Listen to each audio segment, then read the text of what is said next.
2026 సంవత్సరంలోకి వచ్చేసాం. ఈ జనవరి నెలలో ఏ రాశుల వారికి ఎలా ఉండబోతుంది అంటారు? ఓకే, ఎప్పుడులాగే మనం ఫస్ట్ గోచారం మాట్లాడుకోవాలి. సో గోచార రీత్యానే మనం ఎప్పుడు రాశి ఫలితాలు అనేది చెప్పుకోవడం అనేది జరుగుతుంది. అంటే ఏంటి, గోచారం అంటే ప్లానెట్స్ తిరుగుతూనే ఉంటాయి. 12 రాశులు తిరుగుతాయి, 9 ప్లానెట్స్ మనకు తెలుసు. సో కొంతవరకు ఏంటంటే కొన్ని రాసుల వారికి బాగుంటుంది, కొన్ని రాసుల వారికి అంత బాగుండదు.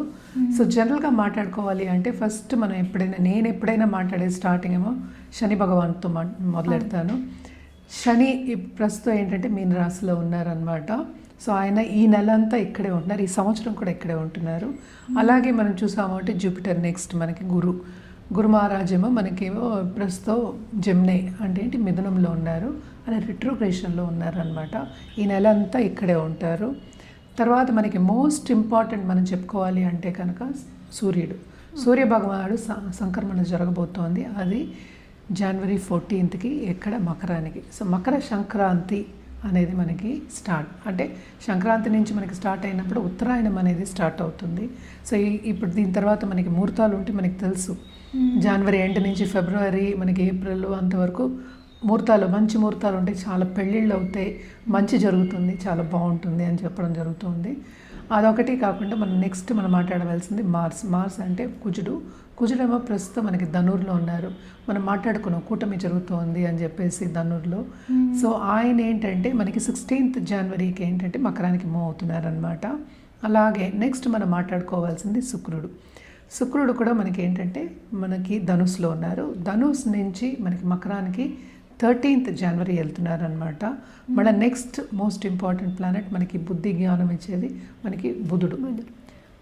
సో బుధుడు కూడా ఇక్కడ ఏంటంటే ప్రస్తుతం ఆయన ధనుస్లో ఉన్నారు.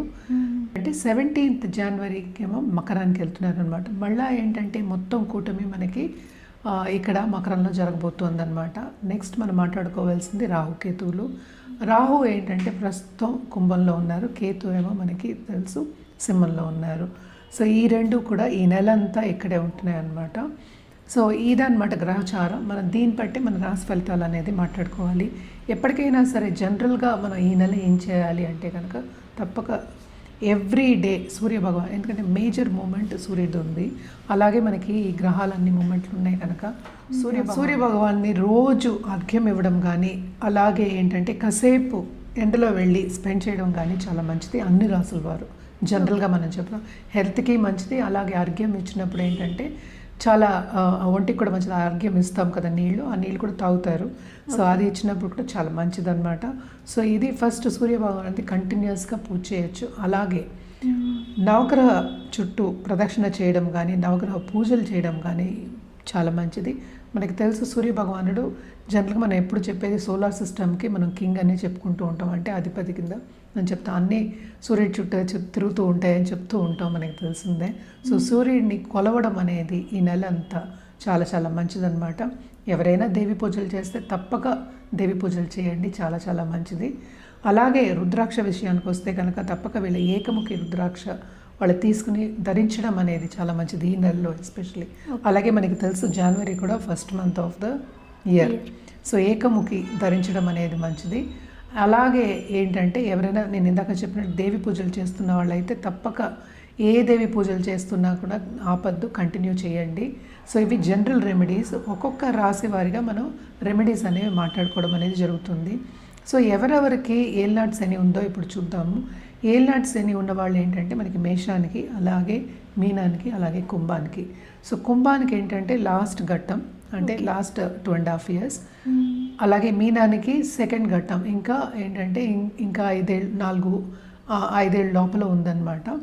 సో మేషానికి ఏంటంటే ఇప్పుడే స్టార్ట్ అయింది కనుక ఇంకా 6-7 years, ఆల్మోస్ట్ 7 years వరకు ఉంటుందన్నమాట. అలాగే మనం చూసామంటే జూపిటర్ గురు రిట్రోగ్రేషన్లో ఉన్నారు. సో కొంతవరకు కొన్ని రాశుల వారికి ఇబ్బందిగా ఉంటుంది. అలాగే ఏ రాశి వాళ్ళకి బాగుంది అనేది చూద్దాం. ఎప్పుడులాగే మనం చెప్పవలసిన వృషభ రాశి వాళ్ళకి, అలాగే ఏంటంటే మనం చూసామంటే కర్కాటక రాశి వాళ్ళకి, అదొకటి కాకుండా మనం చూసామంటే మనకి వృశ్చిక రాశి వాళ్ళకి, అలాగే ధనుర్ రాశి వాళ్ళకి కొంతవరకు బాగుందన్నమాట. అండ్ ఆల్సో మనం చూసామంటే ఇక్కడ మనకి కుంభరాశి కూడా యాడ్ చేసుకోవాలి. కుంభరాశి వాళ్ళకి కూడా చాలా బాగుంది, ఎందుకంటే జూపిటర్ చూపు ఉంది, రిట్రోగ్రేషన్ అయినప్పటికీ కొంతవరకు వీళ్ళకి కూడా ప్లస్ పాయింట్స్ అనేవి మనకు కనిపిస్తున్నాయి. అంటే ఏలినాడ్స్ని కూడా ఉంది. సో ఇవన్నీ కాకుండా కొన్ని ప్లస్ పాయింట్స్ అనేవి మనకు కనిపిస్తున్నాయి అన్నమాట. ఇది గ్రహచారం. సో నెక్స్ట్ మనం మాట్లాడుకోబోయేది ఇప్పుడు రాశి ఫలితాలు మాట్లాడుకుందాం. మేడం, ఈ జనవరి నెలలో కుంభరాశి వారికి ఎలా ఉండిపోతుంది అంటారు? కుంభరాశి వారికి మిశ్రమ ఫలితాలే చెప్పాలి. ఎందుకంటే కొంత శ్రమ కనిపిస్తోంది మనకి, అట్ ద సేమ్ టైం రాబడి కూడా కనిపిస్తోంది. అదృష్టవంతులనే చెప్పాలి వీళ్ళు కూడా. ఎందుకంటే హెల్త్ రీత్యా ఎవరైనా బాధపడే వాళ్ళు ఉంటే కనుక తప్పక హెల్త్ కుదుటపడే ఛాన్సెస్ మనకి ఎక్కువ కనిపిస్తున్నాయి అన్నమాట. అంటే జూపిటర్ చూపు అనేది మనకి ఎక్కువ ఉంది కనుక ఈ రాశి మీద. సో పెద్దవాళ్ళ బ్లెస్సింగ్స్ ఉన్నాయి కనుక తప్పక ఏంటంటే వీళ్ళు పాజిటివ్గానే ఉంటుంది మంత్ అనేది మనం చెప్పడం జరుగుతోంది. దేంట్లో పాజిటివ్గా ఉంటుంది, కెరియర్ పాత్లో బాగుంటుంది, మంచి ప్రమోషన్ వచ్చే ఛాన్సెస్, అలాగే ఇంక్రిమెంట్ వచ్చే ఛాన్సెస్ మనకి ఎక్కువ కనిపిస్తున్నాయి. అలాగే ఇన్వెస్ట్మెంట్ రంగంలో ఉన్న వాళ్ళకి కానీ, ఫైనాన్షియల్ మార్కెట్లో ఉన్న వాళ్ళకి కానీ సడన్గా డబ్బు వచ్చే సూచనలు మనకు కనిపిస్తుంది. మనం ఇప్పుడు కూడా చూస్తున్నాం, గోల్డ్ ప్రైస్ పెరుగుతోంది, సిల్వర్ ప్రైస్ పెరుగుతోంది. సో ఇలా క్రయ విక్రయాలు చేసే వాళ్ళకి చాలా బాగుంటుందని చెప్పాలన్నమాట. అలాగే స్మాల్ బిజినెస్ చేసే వాళ్ళకి కూడా, ఎస్పెషలీ మెటల్ బిజినెస్ చేసే వాళ్ళకి చాలా బాగుంటుందని చెప్పాలి. కానీ కూడా చాలామంది ఏమంటారు, బాగుందని చెప్పినా కూడా ఏల్నట్స్ అని ఉంది కదా, ఎలా బాగుంటుందని అడుగుతారు కనుక తప్పక ఏంటంటే ఏల్నట్స్ అనే ప్రభావం ఉంటుంది. ఏదైనా శ్రమ పడిందే రాదు కదా. సో శ్రమ పడిన తర్వాతే ఇవన్నీ వచ్చే ఛాన్సెస్ ఉన్నాయి. అది కూడా ఏంటంటే మనం ఇప్పుడు చేస్తే లాంగ్ టర్మ్గా ఎప్పటికైనా సరే మన పాజిటివిటీ అనేది మనకి తిరిగి వస్తుంది కనుక తప్పక పాజిటివ్ అవుట్లుక్ తోటి ముందుకెళ్తే కనుక ఈ రాశి వాళ్ళకి చాలా బాగుంటుందని చెప్పాలి. అండ్ ఆల్సో ఫారినర్స్తో టచ్లో ఉండి, ఫారినర్స్ తోటి అంటే ఏంటి బిజినెస్ చేసేవాళ్ళు కానీ వాళ్ళతోటి అంటే జాయింట్ బిజినెస్ అంటాం, పార్ట్నర్షిప్ బిజినెస్ అంటాము, ఆన్లైన్ బిజినెస్ అనొచ్చు. అలాగే చేసిన వాళ్ళందరికీ చాలా బాగుంటుంది. కొత్త ఆపర్చునిటీస్ వచ్చే ఛాన్సెస్ మనకి ఎక్కువ కనిపిస్తున్నాయి. అలాగే ఏంటంటే ఇప్పుడు ఫారిన్లో వెళ్ళి సెటిల్ అవ్వాలి అనుకున్న వాళ్ళకి కానీ, అలాగే అక్కడ చదువుకోవాలి అనుకున్న వాళ్ళకి అందరికీ కూడా కొంతవరకు ఖర్చు పెట్టిన వాళ్ళకి శుభమే జరుగుతుంది, మంచి జరుగుతుంది అనేది చెప్పడం జరుగుతుంది, ఎస్పెషల్లీ ఈ నెలలో. అండ్ ఆల్సో ఇప్పుడే అప్లై చేస్తే కానీ అప్పటికి సెటిల్ అవ్వలేరు కనుక అది ముందడుగు వేసినట్టే ఈ నెలలో అని చెప్పాలన్నమాట. సో ఏదైనప్పటికీ కెరియర్ పాత్లో బాగానే ఉంటుంది వీళ్ళకి. దాంపత్య జీవితంలో మాత్రం కొంతవరకు ఈగో క్లాషెస్ వచ్చే ఛాన్సెస్ ఉన్నాయి. అంటే ఏంటి, నువ్వెంత అనుకోకుండా పేషెంట్గా ఉండి అండర్స్టాండింగ్గా వెళ్ళడం అనేది వీళ్ళకి సూచన అన్నమాట. సో తప్పక కొంతవరకు మిశ్రమ ఫలితాలు అని చెప్పడం అనేది జరుగుతుంది అన్నమాట. ఏదైనప్పటికీ బ్లెస్సింగ్స్ అనేవి ఉన్నాయి కనుక తప్పక వీళ్ళకి బాగుంటుందని చెప్పాలి. కుంభరాశి వాళ్ళకి హెల్త్ కూడా కొంతవరకు కుదుట పడుతుంది అని చెప్పినట్టు. అలాగే ఏంటంటే ఫైనాన్షియల్ ఇష్యూస్ కానీ, లేకపోతే ఇప్పుడు మెడికల్ ఇష్యూస్ కానీ కొంతవరకు రిజల్ట్ అంటే పాజిటివ్ రిజల్ట్ ఇచ్చే, పాజిటివ్ అవుట్కమ్ వచ్చే ఛాన్సెస్ మనకి ఎక్కువ కనిపిస్తున్నాయి ఈ నెలలో. వీళ్ళు ఎలాంటి పరిహారాలు చేస్తే బాగుంటుంది?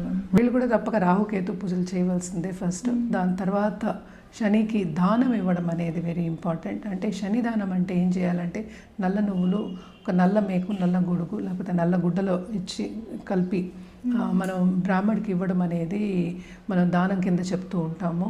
సో ఈ దానం ఇవ్వడం కూడా ఏంటంటే ఈ నెలంతా అంటే ఎవ్రీ సాటర్డే ఇవ్వాలి, 4 సాటర్డేస్ ఇవ్వడం అనేది మంచిది. నేను చేయలేను అనుకున్న వాళ్ళు ఏంటంటే తప్పక వృద్ధాశ్రమంకి వెళ్ళి, లేకపోతే అనాథాశ్రమంకి వెళ్ళి అన్నదానం చేయడం అనేది మంచిది. ఎందుకంటే అన్నదానం కన్నా మించిన దానం లేదు కనుక తప్పక అన్నదానం ఎవరికైనా చేయొచ్చు కనుక తప్పక చేయడం అనేది చాలా మంచిదన్నమాట. ఇవన్నీ చేసుకుంటూ ఉంటే ఏంటంటే పాజిటివ్ మనకి బ్యాంక్ బ్యాలెన్స్ అనేది పెరుగుతుంది. సో తప్పక బాగుంటుంది. అంటే ఫ్యూచర్ బాగుండాలి కనుక మనం మాట్లాడుకునేది కూడా జనవరి వరకే కనుక తప్పక ఫ్యూచర్ బాగుంటుంది. వీళ్ళు రుద్రాక్ష వేసుకోవాలి అంటే కనుక అష్టముఖి రుద్రాక్ష వేసుకోవడం, అలాగే ఏంటంటే ద్వాదశముఖి రుద్రాక్ష వేసుకోవడం అనేది మంచిది. అండ్ ఆల్సో ఏంటంటే ఇవన్నీ కూడా మనం జాతక రీత్యా ప్రిస్క్రైబ్ చేయడం అనేది జరుగుతుంది. సో ఏదైనా ఫస్ట్ స్టెప్ ఏంటి, జాతకం పరిశీలించుకోవడం ఫస్ట్ స్టెప్. సో తప్పక పరిశీలించుకున్న తర్వాత ఇవ్వడం అనేది జరుగుతుందన్నమాట. అలాగే కలర్స్ విషయానికి వస్తే కనుక తప్పక వీళ్ళు బ్లూ వేసుకోవచ్చు. అలాగే దాంతోపాటు గోల్డ్ వేసుకోవడం అనేది చాలా మంచిది. గోల్డ్ అండ్ సిల్వర్ కూడా వాడచ్చు. 3 ఎవ్రీ సాటర్డే వేసుకుని చూడండి, ఇంకా బాగుంటుంది.